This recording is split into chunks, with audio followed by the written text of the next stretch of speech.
Welcome to the Inspiring Humans podcast. We are so happy to have you listening. My name is Stephanie Woolard, and this podcast is a platform to showcase the incredible human spirit. On this podcast, I'll be interviewing people from all over the world and all walks of life who will be sharing with us their personal dreams and their dreams for the future. I believe that through coming together and creating community, incredible things are possible. In fact, anything is possible.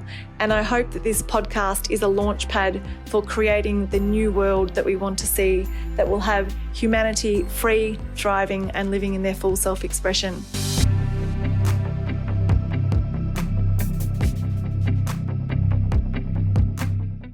So welcome, Serena Lowe, to the Inspiring Humans podcast. It's awesome to have you on the show today. Thank you so much, Steph. It's an honor to be here. Amazing. Now, I met Serena. I've never actually met you on person, a sign of the times, but we participated in a panel together last year that was all about the power within and shining our light out into the world and living our passion. And it was a fantastic event. And I really admire what you do and what you've chosen to do with your time and for the community, and in building community as an inspiring leader. So I wanted to talk a bit more about that today, about creating online communities, about creating that engagement in online communities, but also hear what else you do in your life and what has led you to create such a unique online community for a specific target market. If you know, for beg of a better word than target market, but for individuals that are more kind of introverted, if I've understood correctly. So again, welcome to the podcast, and I might just throw to you now to share with us a little bit about your journey and more details about what it is that you've created. Okay, love to do that. So my journey, where shall I start from? I'll probably start from the crossroads moment. And that was in my 11th year of being a government lawyer. And I was sitting in this meeting one day with some senior colleagues. And one of them stopped in the middle of the meeting when we were talking about commas and full stops and how to draft certain things and how to, move the words around to fit legislation. It was very exciting stuff. And suddenly he said, do you know what you're in for if you continue on this path? And in that moment, I suddenly had a vision of myself 30 years down the road, looking back and having this sense of regret because I hadn't gone out and tried anything else. All my life, I had been following the rules. That was the way I was brought up. You didn't question the rules. You respected your elders. You respected authority. You did, you got your straight A's. You went to uni. You chose certain courses, the ones that would make your parents proud, to say, my daughter is studying this and this. And basically you went with the majority, and you never rocked the boat or did anything that would disrupt the stable lifestyle. So there was a path to follow. And as long as you followed that path, you were all right. You were accepted, you knew you belonged, and nobody would ever doubt your competence or doubt your ability or ask you any awkward questions. But at that moment, I realized if I was going to continue on this path, I was not giving myself, I was closing off all other options. And that meant there would come a time when I would look back and I would ask whether I had done the right thing. And I felt as though the walls were closing in, as though my oxygen was almost being smothered because I had left myself no choice. And I really, really panicked in that moment, considering all the options. If I quit now, after 11 years, and I have to start all over again, what else would I be? What else am I qualified to do? Because my identity was bound up so closely with what I did professionally that outside of that, I didn't know who I was. And the thought of starting over and having to study again for something else, or worse, not even knowing what the something else was, because I never thought about it. There was no plan B.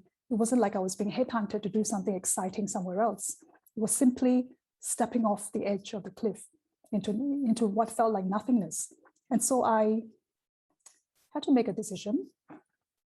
And it did take a couple of months of thinking about it and panicking quietly and not feeling like I could tell anybody, because in those days, you didn't have career counselors, you didn't have career coaches, and there wasn't that kind of support where you could just go and say, you know, I'm having this midlife crisis or something, you know, can I talk about it? You couldn't. It was like a point of pride, perhaps, professional pride, that you didn't ask for help. And so by the time I made the decision, there was a tremendous sense of relief, but there was also a lot of fear, a lot of anxiety. And of course, there was resistance from other people. Like, why would you do this crazy thing? And so it took a couple of years. It wasn't like I figured things out immediately, but it evolved over the years. And I knew I wanted to make a difference. I wanted to help. But I also knew that as a very quiet person, my temperament was actually quite different from what most people do when they try something new, do something new, and make an impact. You hustle. And that's a very different energy from where I'm coming from.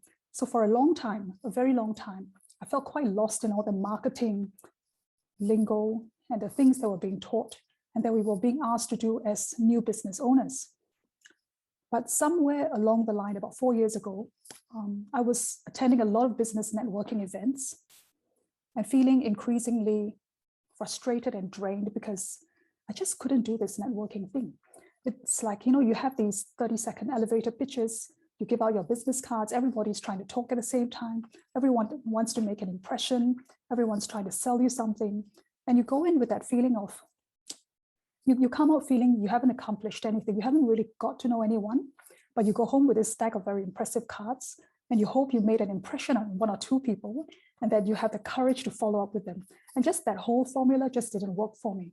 So I wondered whether there was any other group out there that did networking in a different way. And I didn't find any, but I did find something called meetup.com. And so I started playing around with it. And that's when I formed my first meetup group, which is called Melbourne Introverts in Business. And since then, during the second lockdown last year, I started looking for something else I wanted a sense of connection. I wanted to feel like the work that I was doing still mattered, that relationships still mattered. And I wanted to belong to something that was beyond myself, bigger than myself, where I could connect with other like-minded people, people who get what it means to be a quieter kind of personality. And so I formed 2 more groups, Quiet Women Leaders, just for the ladies, and Introverts Around the World, which is like a social networking group for the introverts. And what's been really interesting is noticing how the minute lockdown lifted, it was almost like there was a rush of people coming to these events. Normally, they would be very, very careful, very hesitant to meet strangers. And what they were doing was they were showing up. They were making small talk. They were sitting down next to each other. They would actually move around the table, get to know other people. It was all the things that we think introverts don't do, but something about the prolonged lockdown, I think, and also their own realization that they need this connection, help them to overcome some of those barriers. But of course, we still have introverts who are very, very much on the shy, socially anxious side of the spectrum. And we do cater for them as well. But I think what's really important is for quieter types, sensitive types, deep thinkers, overachievers, overthinkers, whatever we may call ourselves, to realize that there are people out there like ourselves. We're not alone. We come in different shades, different varieties. We communicate differently. We think differently. Our energy is just different. But there is a place for us in this world. And it's very important that we are seen, that we are heard, that we speak up when there's a need to speak up, that we share our ideas, because that's the only way we can contribute to the overall discussion and make an impact. So I love what I do, and I love the people that I get to hang out with.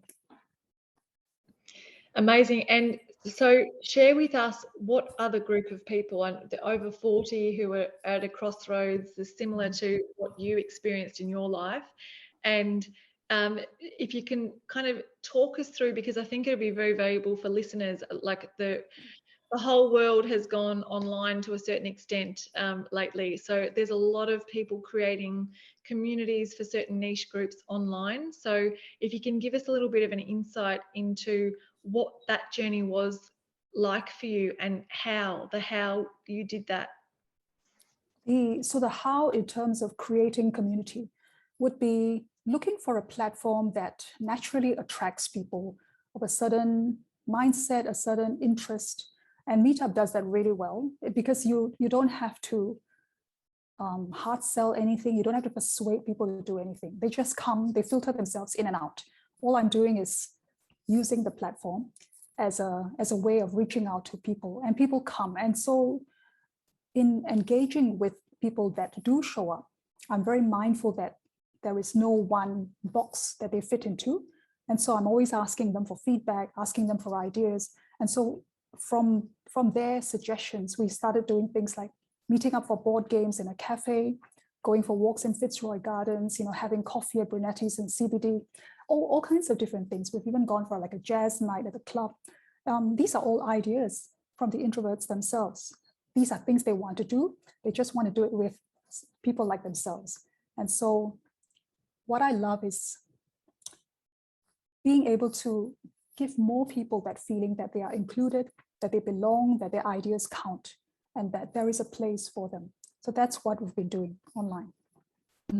I love that mission and vision. It's so inspiring, and I really share that with you, and it resonates so much with me because I think, if we have a strong why, which I know is what you encourage in other people as well, to behind our actions, it's likely to become a success because that drives us. It's like the constant driver for us to create as creator beings. And I really share that particular why as well. Don't want others to feel alone. And because, let's face it, in this world, we can feel very alone, especially when we're stepping out, as you just shared with your journey. Like there wasn't even a career advisor where you could just authentically share, I'm really stuck at the moment, I don't know what to do next, and I'm feeling like this.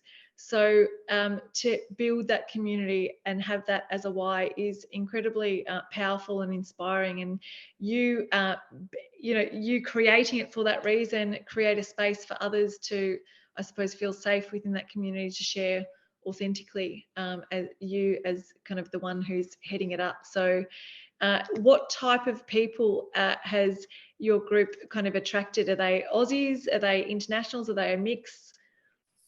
So with the in-person meetups, they would be more local based. So most people are from Melbourne itself. We do have people from regional Victoria that sometimes make the trip because they find it beneficial for them. And when we have Zoom meetups, we've had people from other parts of the world as well. Recently, we had someone from the Philippines. We've had people from India. So it's just wonderful what technology does. And just the idea that it's introverts together, it makes other people excited, like to see that it's being done here in Australia. And they think, oh, I can take this idea back to my country and I can share it with my workplace, my friends, and so on. And then that could spark another community elsewhere. And just this whole idea, like one candle lighting another. It doesn't have to be a full-blown, like the whole place needs to be lit up. Just one candle in the darkness can still make a difference. I love that metaphor. It's so powerful, isn't it? Especially in these times, where people are very much looking for community and maybe feeling a bit isolated physically and having other impacts on them. So I think what you're doing is incredible, and I'm interested to know the business model behind it, because I love business models, and I can see how bringing together a group of introverts in business would have other spin-offs or creations that come from that. Have you seen any of that happening? What I've noticed is that with introverts, once they're past the barrier of I'm not sure about myself, I have all these doubts and so on, when they are given that opportunity to build that trust and to trust you and to get to know you and to understand what this is all about, and then to see how can they as an introvert flourish in their professional circumstance, then it makes them interested to, let's say, to take the next step. So in my case, I do offer them personal coaching for those introverts that feel that they're stuck somewhere, and it's to do with that quieter personality. How do they speak up? How do they make themselves seen? Those sorts of things. We also do training workshops, and we open these to, let's say, other people online who are looking for that kind of training for this specific, as you call it, target market. And down the road, we will also be looking at creating products that are introvert friendly, introvert specific, things that can help them, very, very simple things that can help them go to a networking event and know what to say and not just feel, that I have to sit in the corner with my drink, or I have to wait till an extrovert comes along and talks to me or something like that. It's more about giving them the feeling of safety, but at the same time, setting them free with tools so that they can start talking, they can start showing up, they can start relaxing into themselves. So it's also that element of empowering them to do more for themselves. Amazing. I'd love to hear, like, the facilitation in a role like yours is super important in terms of creating like a safe environment, and one where people trust enough to speak and share of themselves. So how would you kind of describe yourself as a leader, as a facilitator, and how have you managed to kind of create that space where you feel like there is increasing engagement? So with introverts, it's extremely important that little things are presented or allowed in a very neutral way. So something as simple as being on Zoom. I know most people would say you should turn on your camera, you should turn on your mic, you should speak up and participate. But I do have members who are terrified. The fact that they even show up at all is a huge step for them. I've got people who show up to events and it might take them 2 hours to warm up and decide to smile at someone or talk to someone. So I get that, being a strong introvert myself. And I would never want to put someone in a spot where they feel they have to talk or the spotlight's on them and everybody's waiting for them to say something. Because I can just imagine, that slow flush of embarrassment and self-consciousness. And I don't want to do that to people. So I always tell them it's fine for them to leave the mic off, leave the camera off. And when they're comfortable, turn it on, and then we can engage. But sometimes they're just happy to engage from behind there with the camera off. They will still take part. But we also have people who just silently observe all the way through, and that's fine too. But more and more people I notice are present. They are fully, engaged. They really want to be here, and this energy thing, it's very powerful. It's like when one person sets the tone and it makes it comfortable for the others, it spreads, it's contagious in a really good way. The others pick up on that level of trust, the level of nurturing, the feeling that they are cared for, and everybody starts relaxing, starts talking, and there's no pressure. I don't say things like, so-and-so, it's your turn to talk now, something.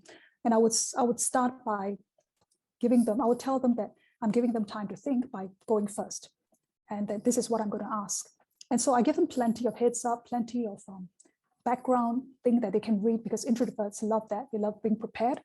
So it's really avoiding those minefields that introverts are so scared of and that cause them to shut down.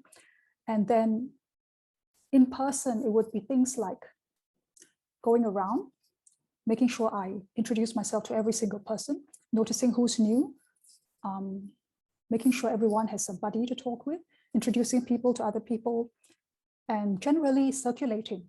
And just, it's like a juggle, a delicate dance of, logistics, detail, overall supervision, a mother hen kind of thing.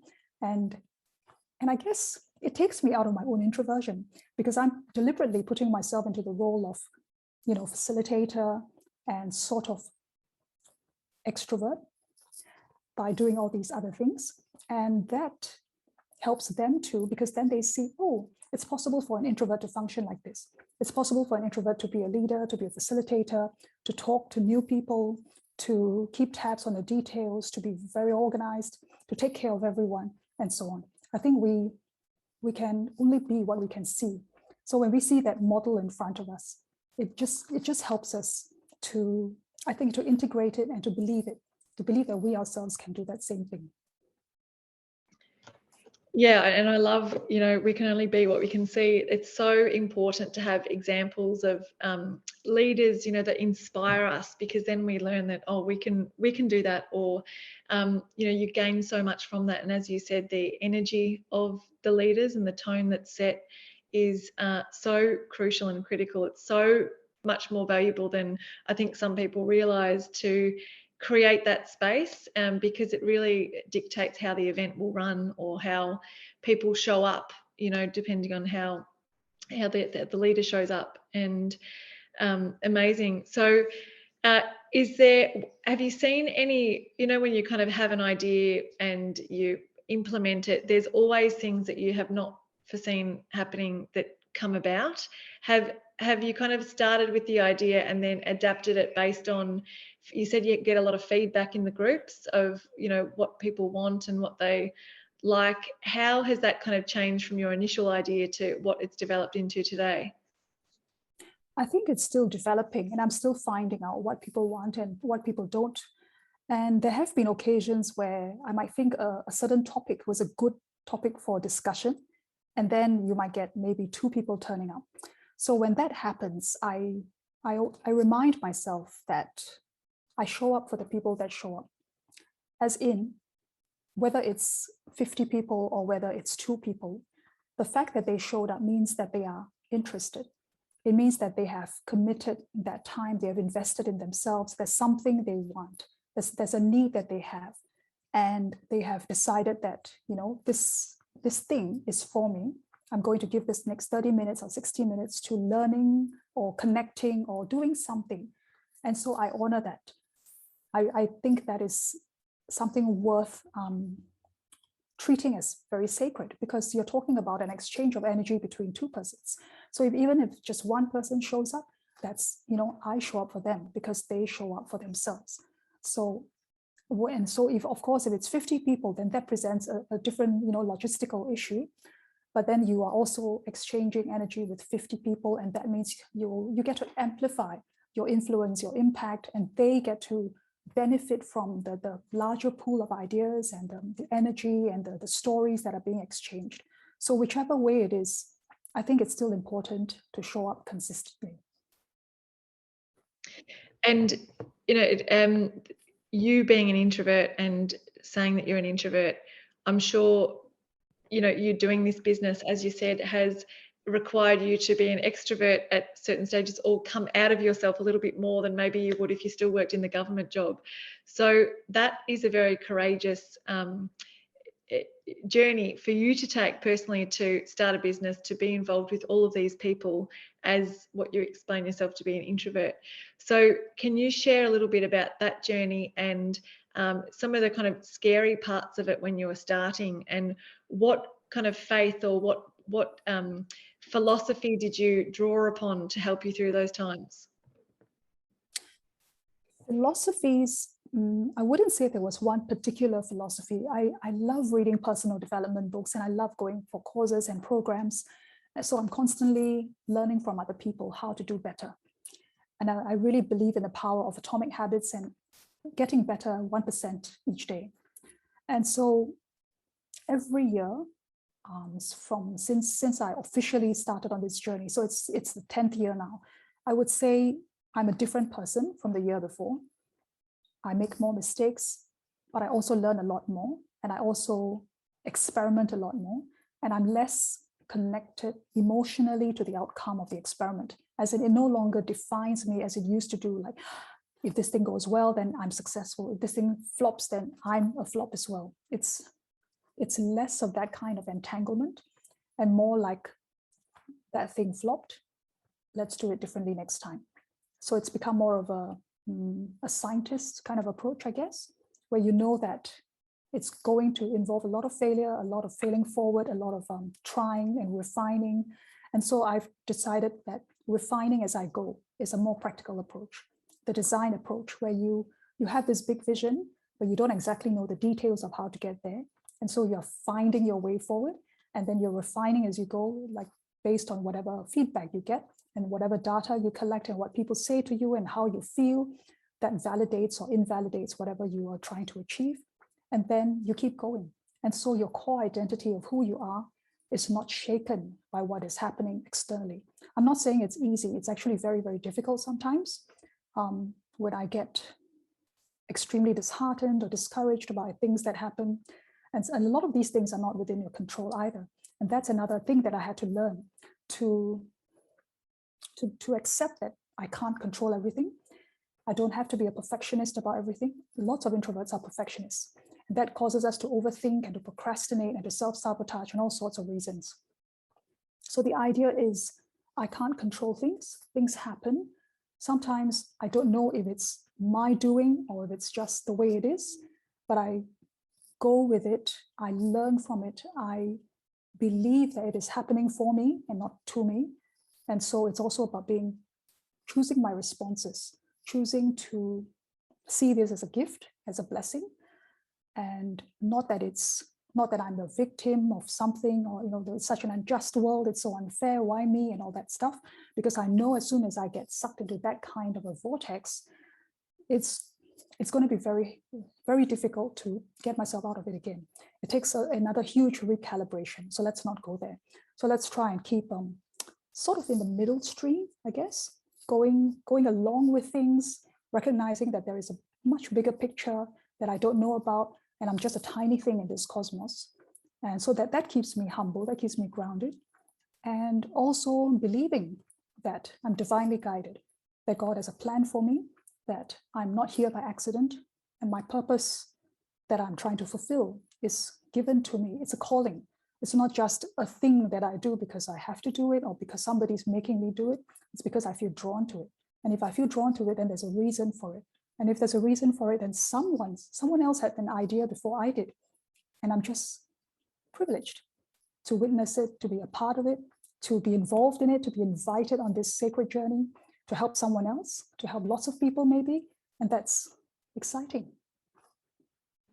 I think it's incredible what you just mentioned, that, divinely guided journey. I love that phrase, because I think, you can persist for so long with an idea or a vision that's come to you, and then all of a sudden things start to click into place and you start succeeding, or you can succeed at the start, or however the journey is. But the fact that a vision has come to you and it lights you up, I think, is proof that God is at work in you, and that you are meant to be doing what you're doing and to continue to do it. And I think I had a call this morning with a friend, and he was just discussing that he's so lit up and passionate about the business that he's doing, but it's slower than he imagined, and that he sees all these people online that are doing training programs and successful and really nailing it, and he's wondering why it's so slow for him, and he's been doing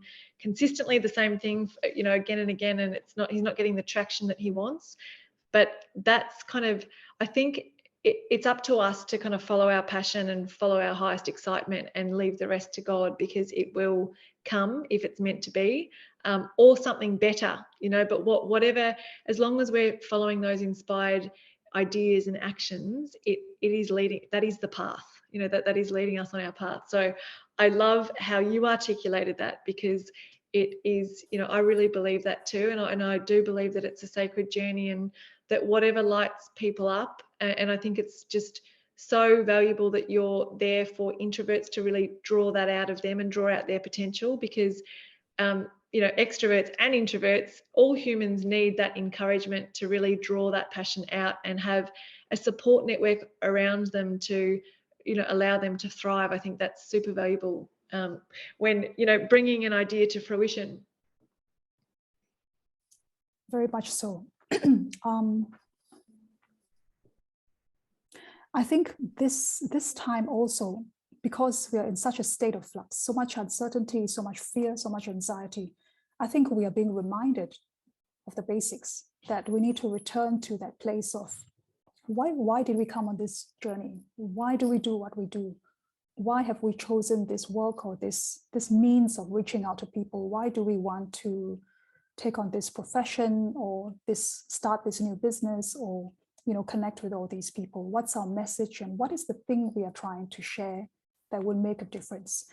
And what you shared about your friend feeling anxious about the timelines, I know we do say comparison is the thief of joy, but humans, we can't get away from comparing ourselves with others.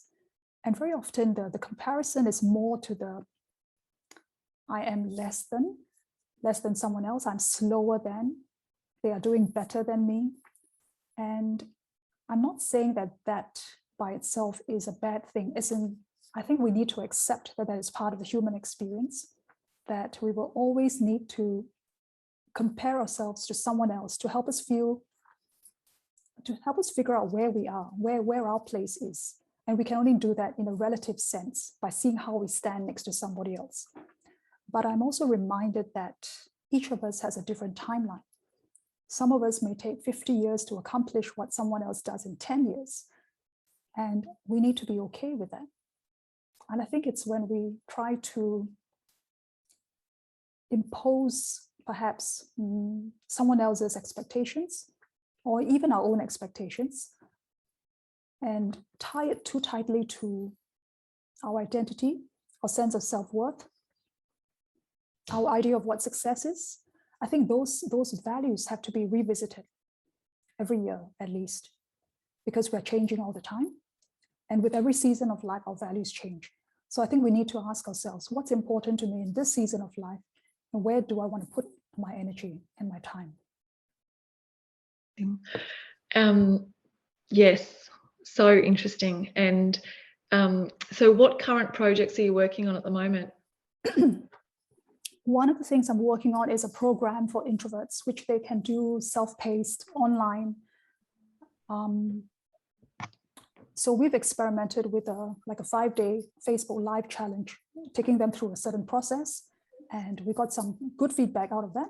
So the next step is then to digitalize that process and make it such that it's easy for them to help themselves just by having the information there, the resource there to take with them. And then along the way, of course, there will be other programs like that. And this idea is evolving all the time. So I'm constantly asking them, what do you need?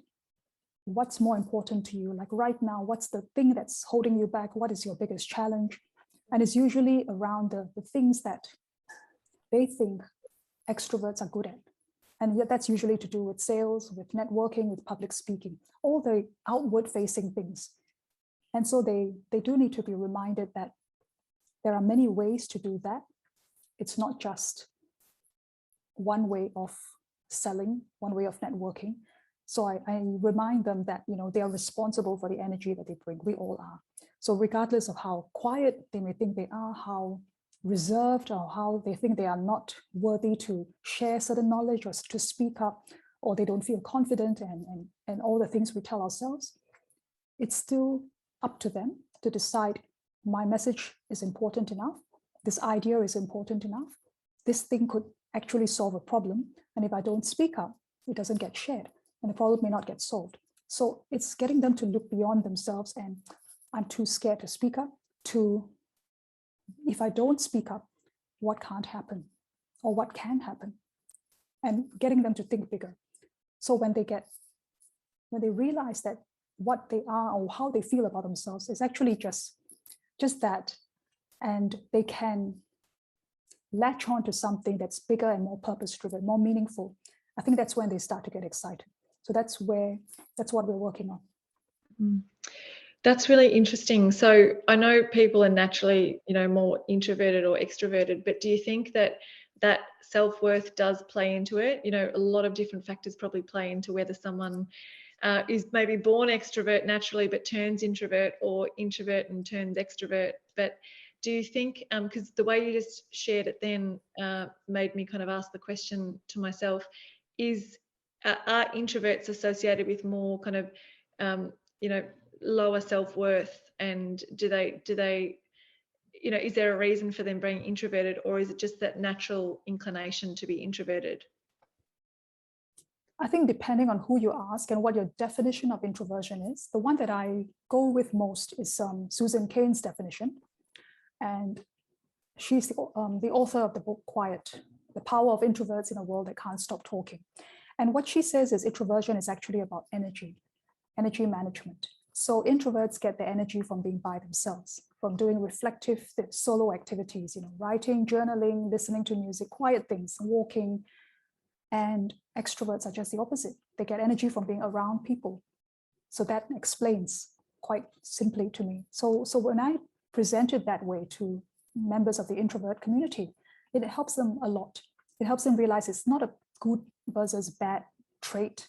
It's not that they have a disadvantage or that they are, born with the wrong personality. It's just, they are just wired differently. And if we know that, we have that self-awareness, then we can know there are things that I can do to adjust my energy so that when I need to, I can speak up, I can speak louder, I can exert my presence, I can be more assertive, I can be a leader, I can facilitate, I can do many things. But then I will need to go away and recharge. So it's knowing the length of your social battery as well. So for myself, I host a lot of in-person events. When I was an introvert, my battery is about 2 hours.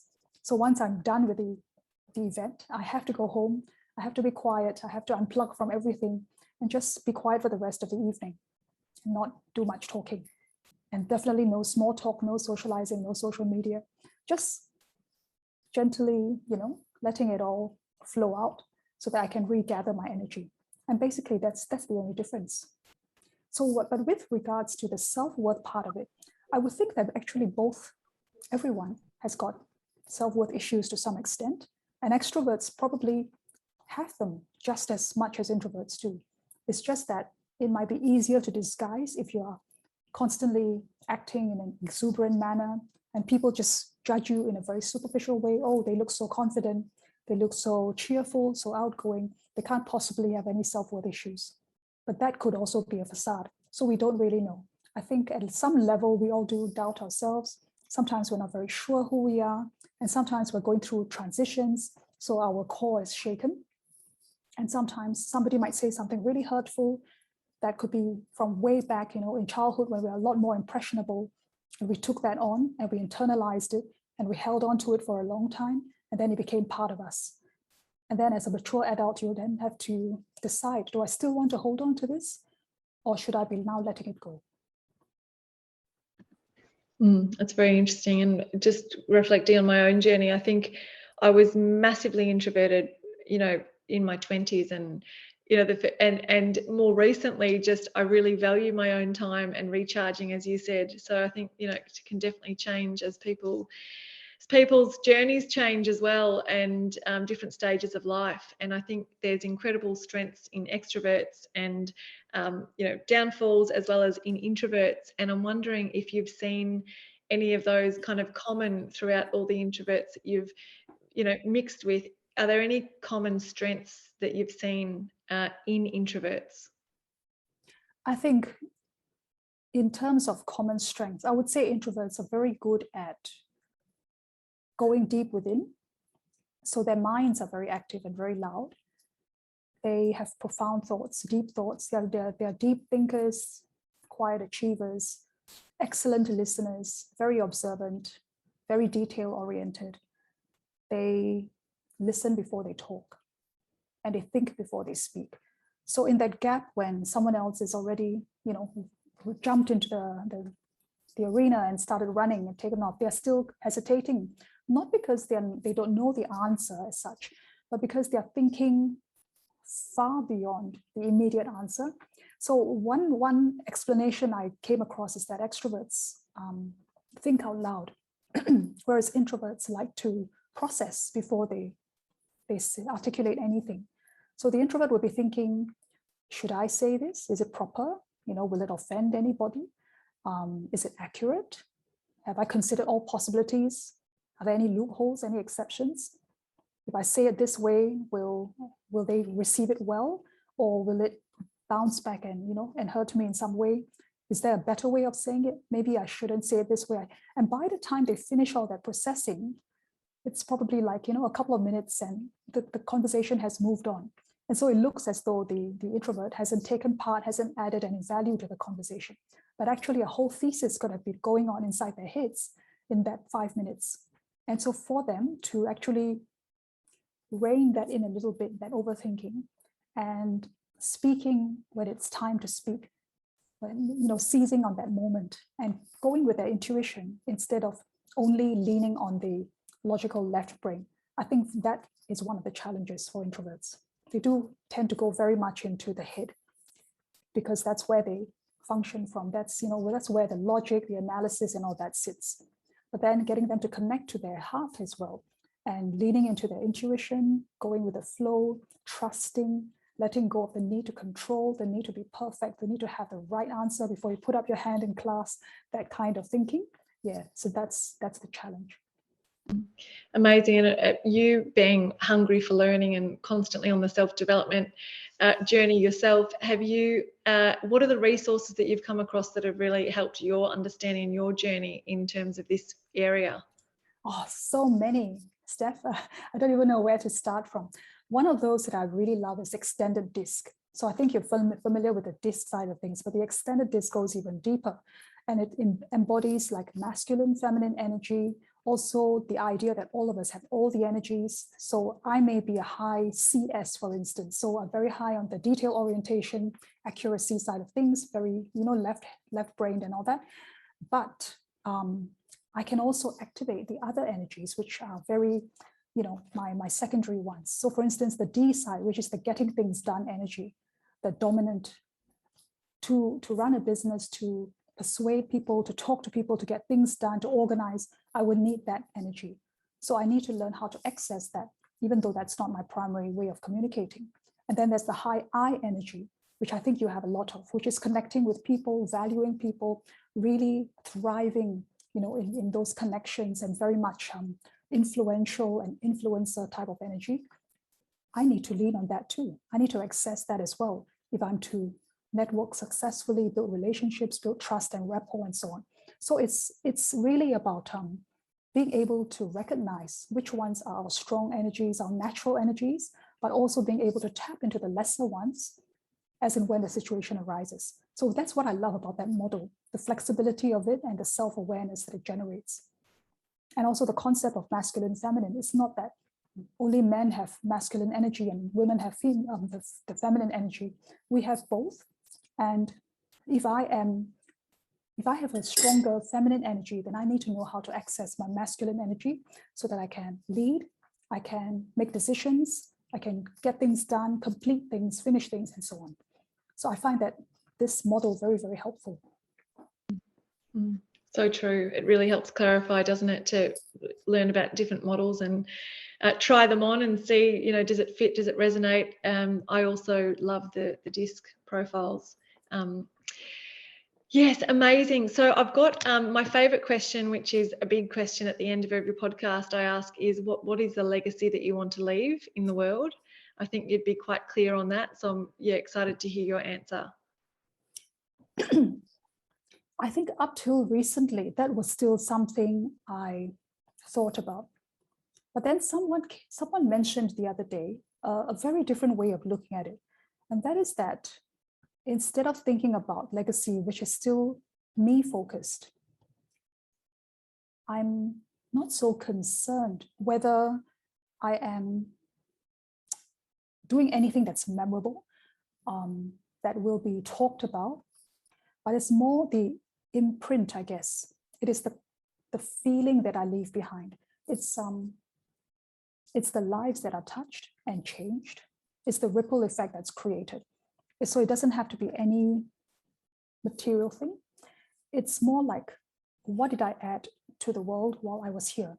Did I use my gifts? Did I love? Did I experiment enough? Did I try different things? Did I have adventures? Did I live, that thing about the dash, between the year of birth and the year of death? Like, what did I pack into that dash? Was it meaningful? Was it purpose-driven? Was it all about myself and my goals and my, things I wanted to achieve, or was it part of something bigger? Did I do my bit, like add my little drop to the ocean? So ultimately, the ocean will still be there. And it looks as though, each individual drop doesn't make much of a difference, but it does, because each of us has, we're just unique, and there is a reason why we are here. And so it's not by accident. And therefore, I suppose the legacy part of it would be seen by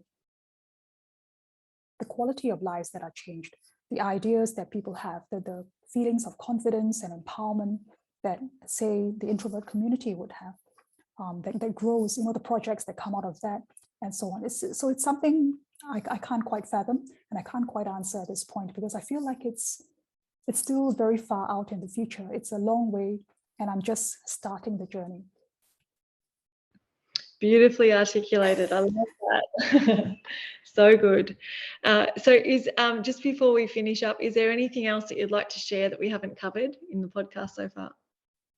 Well, if you have introverts who are listening, I would say be proud of who you are, embrace who you are, celebrate your introversion, because there are not too many like you. And there is a reason why you're here. You're here to make the place safer for others, to make others feel more comfortable being themselves, to give other people permission to be themselves. And so by doing your part, by being that nurturing, quiet presence that is supportive and more of a background presence and more of a calming and soothing presence, you make a life better too for a group of other people who are that way inclined. And I think it's a wonderful thing to be exactly who you are and to be proud of it and to live it out every day. What a powerful message. Thanks so much, Serena. Thanks for sharing a bit about your life's journey and life's work. I think you're adding incredible value to all who participate in your offerings, and we'll put the links to the groups and things in the bio. And just thank you. Thanks for your time and thanks for what you do. It's incredible and very inspiring. You're very welcome. Thank you for having me today. Thanks for listening to our Inspiring Humans podcast, and I hope you enjoyed the show. If you have any inspiring human in mind that you would like to nominate, please reach out and let us know. Also, you're very welcome to become part of our Facebook group called Inspiring Humans, where you can connect with incredible people from around the globe. Thirdly, if you are interested in being part of a global network, we have an incredible community at 7continentscouncil.com, where we hold events, programs, and many different initiatives that you can be involved in. Thank you, and see you again soon.